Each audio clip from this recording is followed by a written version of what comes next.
Je ne la laisserai jamais tranquille, même si ça implique que je doive perdre Diego, même si ça détruit mon mariage. Je vais poursuivre cette femme comme elle m'a poursuivi. Je vais la harceler, je vais la faire souffrir.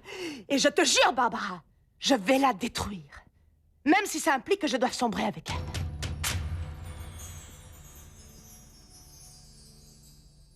Non, non, non, non, non, c'était pas la peine.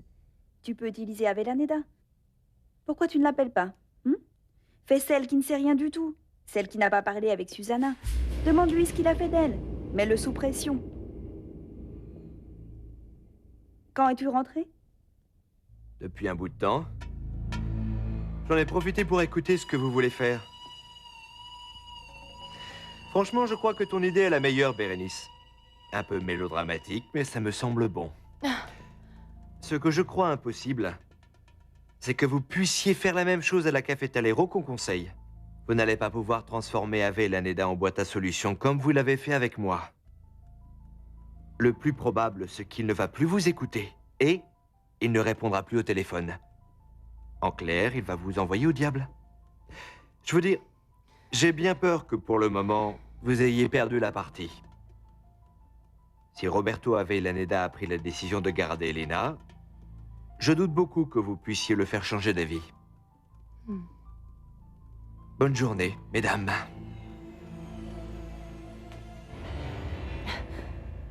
Qu'est-ce qu'il y a? Si Fabien ne veut plus s'en mêler, nous allons obliger Inès à nous aider. De toutes les manières, je dois tenir la promesse que j'ai faite à Bérénice. De ça dépend la tranquillité de Paloma. Et en plus, Bérénice, elle est aussi une victime de cette situation. Mais quelle victime? Écoute, même si je déteste ouvertement ma belle-sœur, je respecte votre mariage. Et peut-être même qu'elle prend soin de toi. Mais bon, ne crois pas que j'ai oublié ce qu'elle a fait pour te remettre une nouvelle fois la corde au cou. Mais elle était désespérée. Ah, s'il te plaît, désespérée? Écoute, excuse-moi, mais je connais des cas de femmes désespérées qui ont empoisonné leur mari et d'autres qui les ont enterrés parce qu'elles se sentaient mieux avec leur type 6 pieds sous terre. Il n'y a pas d'excuse qui la justifie, hein? La seule chose que je lui reconnais, c'est que, désespérée comme elle était, elle a choisi la meilleure façon de te ligoter. Daniela. Écoute, pardonne-moi, mais ça ne fait pas d'elle une innocente. Compte la quantité de problèmes qu'elle apporte, son prétendu désespoir. Rends-toi compte que c'était le dernier recours qu'elle avait. Mais Daniela, ne dis pas des choses comme ça. Ah, Diego, dis-moi. Bérénice ne pouvait pas te menacer de t'enlever les enfants parce que vous n'en aviez pas. Elle ne pouvait pas te rendre jaloux avec un autre type parce qu'elle sait parfaitement que tu aurais été très capable de payer une indemnisation à ce type-là pour qu'il reste avec elle. Tu ne ressentiras rien même si elle utilise de la lingerie ou des parfums aphrodisiaques parce que toi, tu éprouves plus de choses à regarder un sac de café de grande qualité que de l'avoir en string. Sans parler de tentative de suicide. Parce que bon, elle ne peut pas prendre le risque de te voir ne pas la contrarier. Daniela. Non, attends un peu, parce que ce n'est pas fini. Il manque encore sa tentative qui a échoué. Quand elle a voulu te mettre sur la paille. Ne me regarde pas comme ça. Quand vous avez voulu divorcer, elle est allée voir la Torre pour voir ce qu'elle pouvait garder. Elle voulait l'hacienda. Ah, mais comme la Torre lui a dit qu'elle n'avait le droit à rien, que crois-tu qu'elle a fait? Elle est allée se faire un bébé toute seule, tu imagines? Mais la Torre ne m'a jamais rien dit. Comment veux-tu, puisque tu refusais de lui parler? Non, non, mais écoute, Non, je n'ai pas fini. Calme-toi. Calme-toi. Je comprends que tu essaies de la justifier à cause de l'enfant. Moi aussi, je comprends que tu veuilles stabiliser ton mariage. Mais s'il te plaît, Diego, ne te cache pas la vérité. Tu sais parfaitement bien qui est Bérénice. Tu sais à qui tu as affaire. Non, non, attends un peu, je sais où tu vas en venir. Mais il faut que ce soit clair pour toi que Bérénice est tombée enceinte bien avant les problèmes avec son père. Et c'est moi qui suis allé la chercher. S'il te plaît, Diego, ne me fais pas rire. Ça fait partie de son plan pour te séparer de Paloma. Elle était au courant de chacun de tes mouvements, Diego. Quand elle a su que tu t'étais enfermé à l'hacienda et que tu étais seule, elle a parlé à Diana. Elle a parlé avec elle plusieurs fois. Et Diana est venue te retrouver et t'a convaincu des intentions maternelles de la belle-sœur. Et regarde-toi. Tu es ici, en croyant qu'elle va être la mère dévouée de votre enfant. en te faisant sentir coupable dès que tu essaies d'être heureux en dehors d'elle. Oui, peut-être. Mais je ne peux pas la mettre de côté. Et encore moins dans son état. Ce n'est pas ce que je suis en train de te dire, Diego. Ce que je veux, c'est que tu comprennes que Bérénice te fait du chantage. Hein? Elle profite de ton trop bon cœur, Diego. Non. Là, tu exagères. Sans compter, tu te souviens que tu es le garant de la dette de son père à l'Hacienda? Ne me dis pas que j'exagère, s'il te plaît. Daniela, écoute. Attends un peu, Diego. Écoute.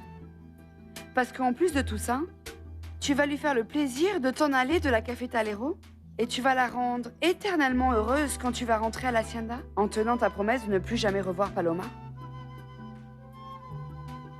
Dis-moi une chose. Si elle te demande un jour de te tirer une balle dans la tête, tu vas le faire juste pour lui faire plaisir, c'est ça? Oui, alors. En fait, pour toi, ma vie ne vaut pas grand-chose. C'est toi qui fais de ta vie quelque chose sans valeur. Dis-moi, qu'est-ce que tu vas faire si tu laisses la Cafetalero? Tant que Bérénice est enceinte, tu ne peux pas aller à l'Hacienda. Tu vas faire quoi? Regarder le plafond? Faire son chauffeur? Regarde-moi dans les yeux. Bérénice ne mérite pas ce sacrifice. Et la famille non plus. Ne leur fais pas ce plaisir de partir, Diego. Affronte-les. Bats-toi une bonne fois. Oui.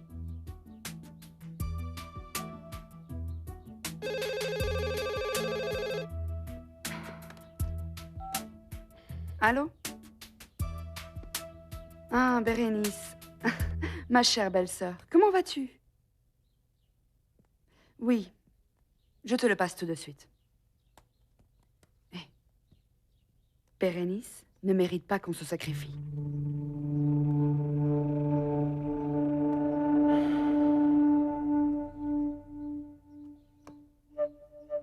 Que t'a dit le médecin? Comment va la grossesse? Il dit que ça va. Tu es où? Tu es rentré à la maison? Non, là, je suis là chez Barbara. Elle m'a accompagnée chez le docteur. Et qu'est-ce que tu veux faire? Tu veux rentrer à la maison? Je passe te prendre et on va à l'église? Bien comme tu veux. Mais bon, il vaut mieux que nous nous retrouvions à l'église, non? C'est d'accord. On se retrouve là-bas, alors. Oui, à plus tard. Ciao. Raconte. Qu'est-ce qu'il t'a dit? Rien. Qu'on se retrouvait à l'église. Mais il était très tranquille. Tranquille, comme s'il ne soupçonnait absolument rien.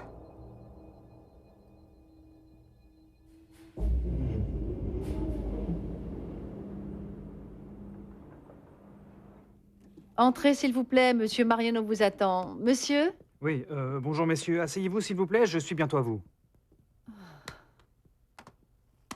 Salut. Avec qui tu as mangé finalement?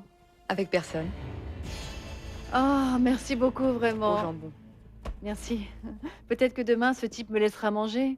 Au moins ça, non? J'espère qu'il va rester toute la journée en réunion, au moins pour entrer toutes ces informations sur l'ordinateur. Pamela? Vous me donnez un instant? Pamela? Il n'a toujours pas retenu mon nom. Pourquoi? Aucune idée. Pamela, s'il vous plaît, entrez. Oui. Prenez cette chaise.